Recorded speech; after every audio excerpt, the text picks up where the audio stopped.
hell no. You are experiencing a car accident. The hell I am! Halo semuanya, kembali lagi bersama saya Teguh Gusto. Bagaimana kabarnya teman-teman semua? Mudah-mudahan baik-baik dan sehat-sehat saja ya. Dan bagaimana dengan video kemarin? Serem, bingung, atau keduanya? Bagi yang punya pendapat sendiri tentang yang terjadi di film tersebut, silahkan berkomentar supaya kita bisa bahas sama-sama. Oke, kali ini saya akan menceritakan sebuah film yang juga pernah di-request oleh salah satu sahabat kita di kolom komentar, berjudul I, Robot.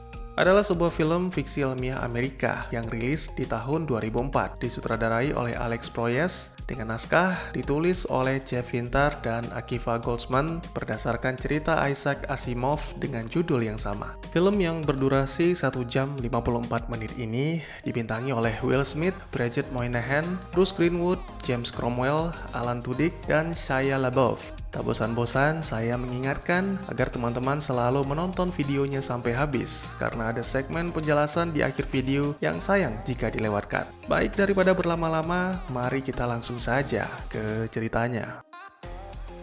Film dimulai dengan sebuah penjelasan tentang 3 hukum atau peraturan dasar robot. Yang pertama, robot tidak boleh menyerang manusia atau melakukan hal-hal berbahaya yang bisa mencederai manusia. Yang kedua, robot diwajibkan untuk menjalankan semua perintah dari manusia, kecuali perintah yang bertentangan dengan hukum pertama. Dan yang ketiga, robot diperbolehkan melindungi diri asalkan tidak melanggar hukum pertama dan kedua. Suatu hari pada tahun 2035 di kota Chicago, seorang detektif bernama Dale Spooner terbangun dari mimpi buruk. Mimpi buruk tentang sebuah kecelakaan di beberapa waktu yang lalu, yang mana membuat pria itu menjadi sangat membenci robot. Merasa kondisi tubuhnya telah membaik, Spooner memutuskan untuk kembali bertugas. Sempat menyapa seorang teman dalam perjalanan, menghampiri sang nenek yang terus mendesaknya untuk menikah lagi, hingga akhirnya menjumpai masalah pertamanya setelah cuti panjang, yaitu penjambretan. Sebagai polisi, tentu sudah menjadi tanggung jawabnya untuk menangkap si penjambret. Tapi yang menjadi masalah, si penjambret adalah robot, dan suatu kemustahilan bahwa robot akan melakukan hal itu. Ya, ternyata robot itu hanya membawakan tas yang berisi inhaler untuk menyelamatkan majikannya yang sesak nafas. Sebuah awal dari hari yang menyebalkan bagi Spooner. Dia mendapat teguran akibat paranoidnya terhadap robot. Sesaat kemudian, sang detektif mendapat laporan tentang kasus bunuh diri dari USA Robotics, sebuah perusahaan produsen robot terbesar yang sedang naik daun. Mereka telah menciptakan robot humanoid yang disebut Nestor dan akan segera merilis generasi terbaru dengan nama NS5. Seri ini memiliki kelebihan, yaitu terkoneksi dengan uplink USR, sehingga bisa mengupdate program-program baru. Setibanya di gedung USR, Spooner berhadapan dengan hologram si korban yang ternyata adalah seorang teman bernama Dr. Alfred Lanning. Hologram tersebut diprogram untuk memanggil Spooner karena Alfred sangat tertarik dengan cara penilaian dan sudut pandang detektif Dale Spooner. Namun, benda itu tidak menjelaskan apapun tentang kematian Alfred yang diduga bunuh diri dengan melompat dari ruangan kerjanya. Hologram akan menilai pertanyaan Spooner benar atau salah, kemudian selanjutnya sang detektif harus menemukan sendiri jawabannya. Cukup membingungkan, bukan? Keterangan dari sang CEO USR, Lawrence Robertson, tidak banyak membantu Spooner. Sebuah pertemuan yang awalnya ramah berubah menjadi tegang karena sikap Spooner yang sinis terhadap para robot yang dianggapnya membuat orang-orang kehilangan pekerjaan. Kemudian Lawrence meminta Dr. Susan Kelvin menemani Spooner berkeliling melakukan penyelidikan. Susan telah lebih dulu memeriksa kesehatan jiwa Alfred. Diketahui bahwa akhir-akhir ini Alfred sering menyendiri dan jarang melakukan komunikasi dengan manusia. Susan sangat yakin bahwa Alfred Lanning tidak punya kecenderungan bunuh diri, tapi melihat apa yang terjadi hari ini, maka mungkin saja dia telah keliru. Banyak yang menyayangkan kematian Alfred, karena dia adalah sang pendiri robotics yang menciptakan 3 hukum robot, dan semua robot-robot ini adalah perwujudan dari mimpi Alfred Lanning. Pengawasan di dalam gedung aktif selama 24 jam dan semuanya terhubung ke Virtual Intelligent Kinetic Interaktif atau disingkat VIKI. Tidak hanya menjadi otak di gedung USR, tapi dia juga telah merancang sistem keamanan Chicago sehingga telah mengurangi kecelakaan sebanyak 9% di tahun ini. Sayangnya data-data rekaman di ruang kerja Alfred mengalami masalah dan rekaman kamera di sisi luar juga tidak banyak membantu. Selain itu, pintu masuk ke ruangan Alfred itu sangat kuat, ditambah jendela pengamannya yang cukup sulit untuk dihancurkan, bahkan oleh seorang pria muda seperti Spooner. Maka satu-satunya kemungkinan adalah si pembunuh masih berada di dalam ruangan yang penuh dengan robot itu. Mungkin ini terdengar gila dan tidak masuk akal, karena tidak ada robot yang bisa menentang 3 hukum yang telah diprogram. Namun biasanya, hukum diciptakan untuk dilanggar, dan benar saja, sebuah robot tiba-tiba melompat dan menjatuhkan pistol Spooner.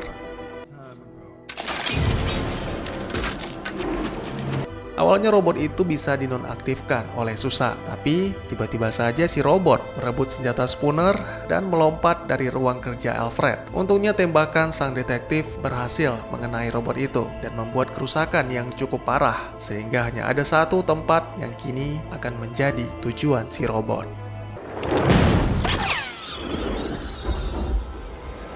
Setelah meminta bantuan kepada Letnan John, Spooner dan Susan tiba di sebuah fasilitas di mana robot-robot diproduksi dan diperbaiki. Di sana tidak ada seorang pun, karena semuanya dilakukan secara otomatis, atau bisa dibilang robot telah menciptakan kaumnya sendiri. Dengan menghitung jumlah robot NS5 yang ganjil, mereka sudah bisa mengetahui bahwa robot yang dicari bersembunyi di dalam barisan. Karena NS5 itu masih baru dan belum terprogram, maka Spooner akan menodongkan senjatanya ke arah para robot, sekaligus membuktikan kepatuhan robot dalam menjalankan perintah. Setelah menghancurkan salah satu, barulah robot buruan mereka bereaksi. Spooner tidak menyia-nyiakan kesempatan tersebut, namun sangat disayangkan robot itu benar-benar kuat sehingga mampu melempar Spooner.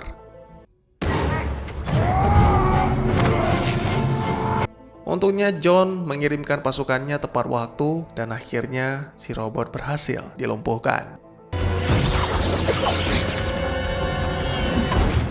Setelah terlibat sedikit perdebatan dengan John, akhirnya Spooner mendapatkan kesempatan selama 5 menit untuk menginterogasi Sonny. Ya, robot itu mengaku mempunyai nama. Sonny memperhatikan apa yang dilakukan Spooner terhadap John, yaitu mengedipkan sebelah matanya yang menandakan kepercayaan. Berbeda dari NS5 lainnya, Sonny memiliki kemampuan belajar dan merasakan seperti manusia. Merasa takut, sedih, ataupun marah, bahkan Sonny juga bisa bermimpi. Namun Sonny dengan tegas membantah tuduhan telah membunuh Dr. Alfred. Yang Sonny tahu adalah Alfred merasa sangat takut. Oleh karena itu dia meminta sesuatu kepada Sonny dan berjanji. Sangat disayangkan, 5 menit berlalu begitu cepat. Lawrence dan pengacaranya datang membawa surat dari jaksa wilayah. Pembunuhan akan dianggap sebagai pembunuhan hanya jika dilakukan oleh manusia terhadap manusia. Dan untuk kasus ini, jika benar robot itu yang membunuh Alfred, maka solusinya adalah mengembalikannya ke USR untuk diperiksa dan dihancurkan. Tidak ada yang bisa dilakukan oleh John selain menutup kasus tersebut, karena Lawrence mendapat dukungan penuh dari wali kota. Namun John pikir Spooner adalah orang yang beruntung karena bisa memecahkan kasus yang berhubungan dengan hal yang dibencinya, yaitu robot, orang yang tepat untuk pekerjaan yang tepat pula. Kata-kata itu menjadi sebuah petunjuk bagi Spooner. Dia yakin Sonny diciptakan berbeda untuk suatu tujuan. Itulah yang akan diselidikinya.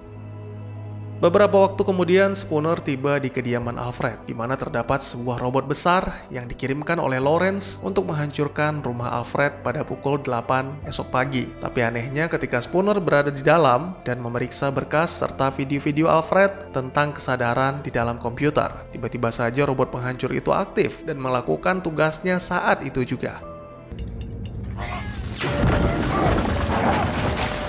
Beruntung Spooner berhasil melarikan diri bersama seekor kucing kesayangan Alfred. Dengan perasaan amat kesal, pria itu mendatangi kediaman Susan untuk melaporkan apa yang dialaminya. Spooner merasa yakin Alfred tidak berada di rumah selama berminggu-minggu karena menghindari pengawasan dari USR dan Lawrence menutupi hal itu. Sangat disayangkan, semua penjelasan tersebut hanya dianggap sebagai paranoid oleh Susan sehingga membuat Spooner sangat kecewa dan pergi meninggalkan tempat itu. Keesokannya, USR telah memulai distribusi produk termutakhirnya yaitu NS5, termasuk ke rumah neneknya Spooner. Yah, wanita tua itu memenangkan undian yang membuatnya mendapatkan salah satu robot tercanggih USR. Tentunya, itu membuat Spooner sangat terkejut. Dia menyarankan Gigi, panggilan akrab Spooner kepada sang nenek, untuk membuang robot itu demi keselamatan. Beberapa waktu kemudian, Spooner kembali melanjutkan penyelidikannya. Pada sebuah video presentasi USR, Spooner menemukan sebuah kalimat yang sangat berhubungan dengan Sony, yaitu pada suatu hari nanti, seiring dengan berkembangnya kecerdasan, robot bisa memiliki rahasia dan mimpi. Selain itu, dengan bantuan Vicky, Spooner mengakses mailbox Alfred dan Lawrence untuk memeriksa percakapan terakhir mereka. Tentu saja itu langsung disetujui oleh Vicky, tapi atas izin dari Lawrence Robertson.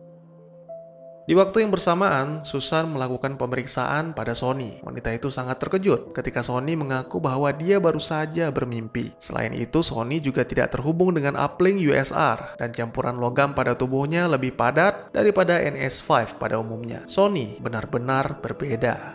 Kembali ke Spooner, setelah menunggu beberapa menit, tiba-tiba saja dua kendaraan pengangkut menghadang mobilnya dan melepaskan beberapa NS5 untuk mencelakai Spooner. Hell no.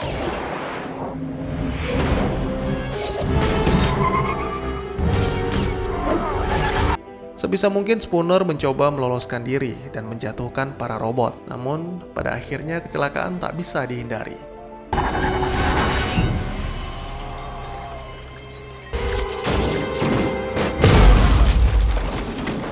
Tidak hanya sampai di situ, satu NS5 yang masih bertahan kembali berusaha membunuh Spooner. Tapi kini Spooner tidak hanya diam, dia melakukan perlawanan dengan lengan kiri mekaniknya sehingga membuat robot itu cedera. Dan ketika para petugas datang, NS5 itu pun langsung melarikan diri ke dalam kobaran api. Sebuah kejadian yang aneh dan sulit dipercaya. Tapi itulah yang sebenarnya terjadi. Sayangnya tidak ditemukan bukti apapun atas penjelasan Spooner dan atas kelalaiannya mengemudi secara manual serta menghilangkan senjata untuk sementara waktu. Spooner dibebas tugaskan. Beberapa waktu kemudian, Susan mengunjungi kediaman Spooner setelah mendengar kabar kecelakaan dari petugas kepolisian. Wanita itu menjelaskan semua yang ditemukannya pada Sony, dan yang terpenting adalah walaupun diprogram dengan 3 hukum robot, tapi Sony bisa memutuskan untuk tidak mematuhi dan bertindak semaunya. Itu menjadikan Sony sebagai robot yang benar-benar bebas, dan kemungkinan dialah yang menjadi kunci rahasia kebusukan USR. Alangkah terkejutnya Susan ketika melihat tubuh bagian kiri Spooner telah dimodifikasi, mulai dari lengan hingga paru-paru dikerjakan oleh Alfred sendiri. Itu semua akibat sebuah kecelakaan yang menyebabkan mobilnya dan mobil seorang warga sipil bernama Harold Lloyd jatuh ke sungai akibat tertabrak truk. Harold seketika tewas, tapi anaknya yang bernama Sarah masih hidup di kursi belakang. Sebuah robot NS4 yang kebetulan lewat berusaha memberikan pertolongan. Namun yang ditolong malah Spooner dan bukan Sarah, sehingga Sarah pun mati tenggelam. Spooner sangat mengerti bahwa robot memilih berdasarkan persentase keselamatan. Namun bagi manusia, seberapapun kecilnya persentase tersebut tetap jauh lebih baik dibandingkan tidak ada sama sekali. Itulah yang membuat Spooner membenci robot. Setibanya di gedung USR, Spooner dan Susan langsung menemui Sony untuk membicarakan tentang mimpinya yang kemungkinan besar adalah sebuah petunjuk dari Alfred. Tanpa ragu, Sony menggambarkan mimpinya di secari kertas dan menyerahkannya kepada Spooner. Karena Sony yakin Spooner adalah orang yang ada dalam mimpinya. Sesaat kemudian, beberapa petugas datang menangkap Spooner dan Susan untuk dibawa menemui Lawrence. Sang CEO sama sekali tidak memperdulikan ocehan-ocehan Spooner. Dia mengungkapkan kebenaran bahwa telah mengetahui rencana Alfred menciptakan Sony, dan selama ini USR terus mencoba menggagalkan rencana tersebut. Pada intinya, Sony merupakan karya gagal yang telah membunuh penciptanya. Oleh karena itu, demi nama baik perusahaan, Sony harus segera dieksekusi. Gambar yang diterima Spooner membawanya ke wilayah bekas danau Michigan yang kini menjadi tempat pembuangan robot. Di sana Spooner kembali mengajukan beberapa pertanyaan kepada hologram Alfred hingga menemukan sebuah pertanyaan yang tepat tentang berkembangnya 3 hukum robot yang menimbulkan sebuah revolusi. Terdengar suara-suara di antara kontainer yang ternyata sedang terjadi pembantaian yang dilakukan oleh NS5 terhadap robot-robot lama karena dianggap berbahaya. Mereka pun menyadari kedatangan Spooner dan berusaha untuk untuk menangkapnya. Beruntung robot-robot lama berusaha menghalangi NS5, sehingga Spooner pun berhasil melarikan diri. Sementara itu di kediamannya, Susan menerima panggilan dari Spooner dengan menggunakan mesin penjawab. Alangkah terkejutnya wanita itu karena secara diam-diam NS5 telah memutus sambungan telepon dan mengatakan bahwa itu merupakan panggilan yang keliru. Di kota sendiri, terjadi kekacauan dengan munculnya beberapa kendaraan pengangkut yang melepaskan puluhan NS5 untuk mengarahkan para warga kembali ke rumah masing-masing karena jam malam telah diberlakukan. Selain itu, beberapa NS5 juga dikirimkan ke kantor polisi untuk melumpuhkan para petugas yang dianggap berbahaya.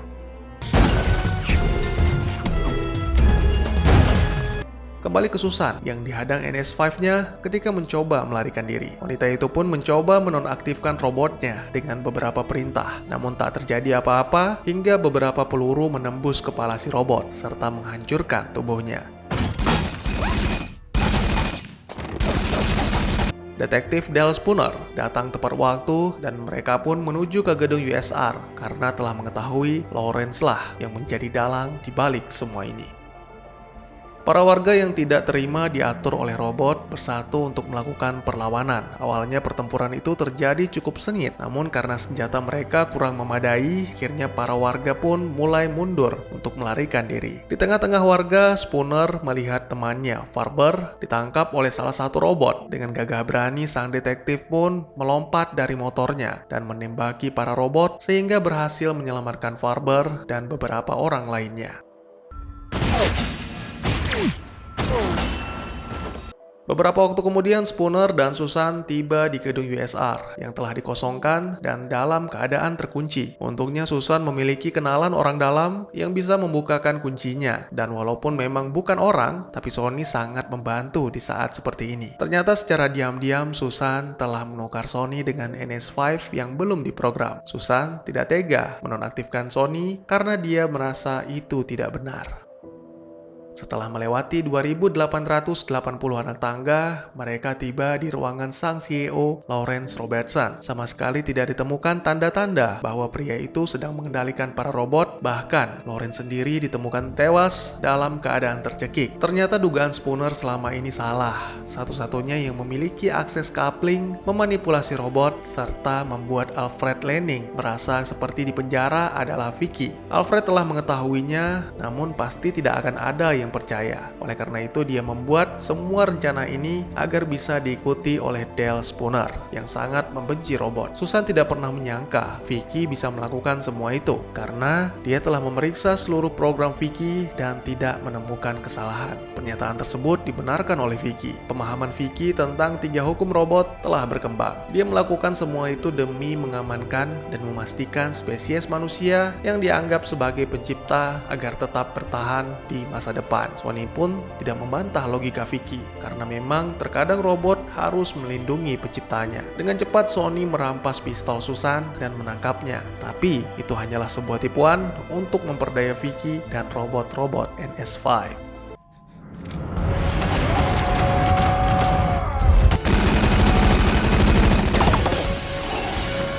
Rencana selanjutnya adalah mematikan Vicky dengan cara merusak otaknya dengan nanite seperti yang hendak dia lakukan kepada Sony. Oleh karena itu, mereka membagi 2 tim. Sony akan mengambil nanite, sedangkan Susan dan Spooner akan menyiapkan otak Vicky untuk disuntikkan. Tentu saja, semua itu tidak semudah yang dijelaskan. Apalagi Vicky bisa melindungi diri dengan memanggil pasukan robot NS5.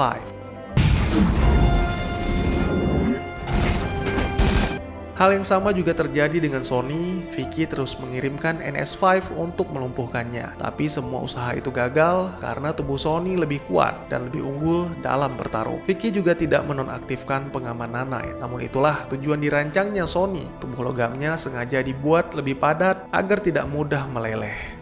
Kembali ke Susan dan Spooner, mereka membutuhkan waktu selama 6 menit untuk mempersiapkan semuanya atau langsung melompat ke otak Vicky yang berada sekitar 30 lantai ke bawah. Sepertinya opsi B akan menjadi pilihan mereka karena robot-robot NS5 mulai berdatangan menyerbu Spooner dan Susan. Kalah jumlah dan senjata membuat mereka benar-benar terpojok. Apalagi Susan akan dijatuhkan oleh robot NS5. Beruntung, Sony datang tepat waktu dan menuruti apa yang diperintahkan Spooner. Sembari melompat, cepat robot itu melemparkan nanite-nya ke Spooner. Dan akhirnya mereka pun berhasil. Sony menyelamatkan Susan dan detektif Spooner, menonaktifkan Vicky sekaligus menghilangkan pengaruhnya pada seluruh robot NS5 sehingga keadaan menjadi normal kembali.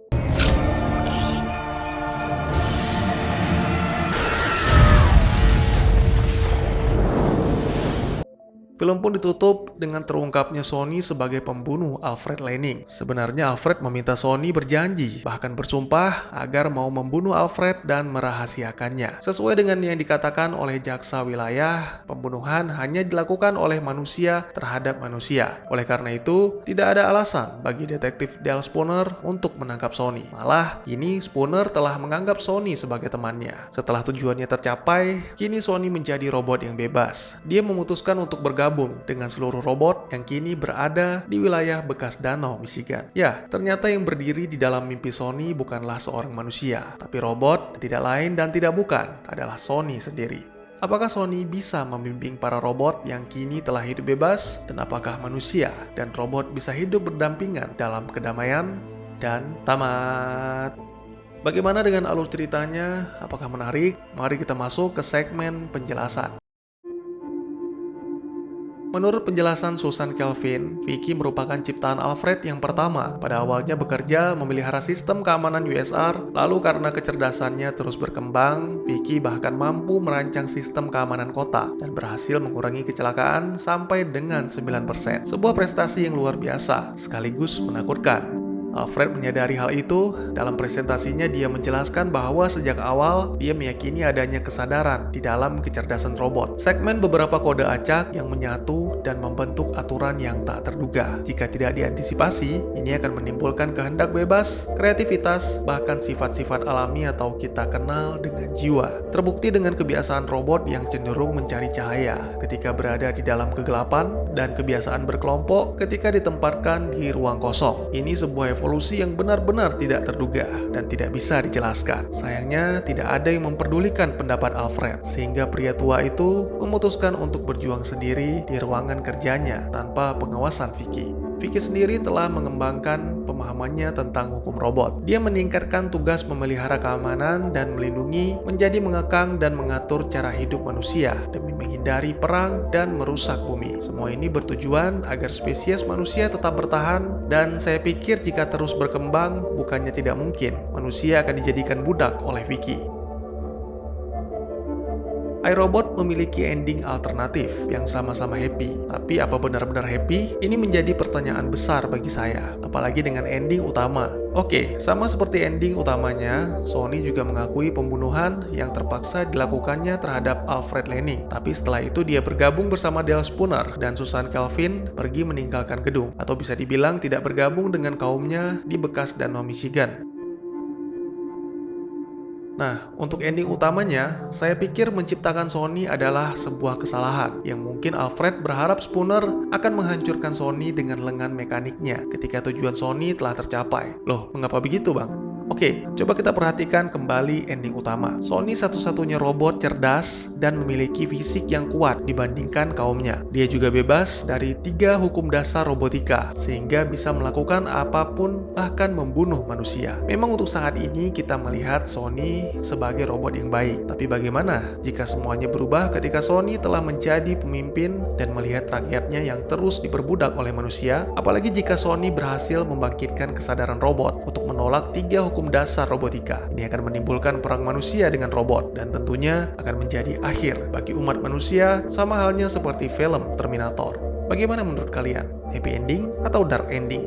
Bukan orang pintar ataupun sok tahu, saya hanya mengemukakan pendapat yang bisa menjadi bahan pertimbangan atau pemikiran kalian dalam memahami film. Tidak ada yang mengetahui benar atau salahnya selain sutradara dan penulis naskah. Oleh karena itu, mohon maaf jika memang ada kesalahan dari informasi yang saya sampaikan. Dan juga bagi teman-teman yang punya teori tentang film ini ataupun ingin berdiskusi, atau mungkin juga teman-teman punya referensi film lain untuk kita review, silahkan tuliskan di kolom komentar atau bisa DM ke Instagram saya di @tekugusto Gusto. Insya Allah pasti akan saya baca. Tidak lupa juga saya ucapkan terima kasih buat teman-teman yang selalu hadir dan memberikan komentar walaupun telat. Mari kita jadikan kolom komentar sebagai sarana penambah wawasan dan menciptakan jalinan persaudaraan, bukannya malah menjadikannya sebagai tempat pembulian sehingga menciptakan permusuhan. Sekian dulu videonya dan jangan lupa untuk dukung terus channel ini dengan cara share, like, dan subscribe karena dukungan dari kalian sangat berharga bagi saya demi perkembangan channel ini. Saya Gusto, sampai jumpa di video selanjutnya dan tetap semangat setiap hari.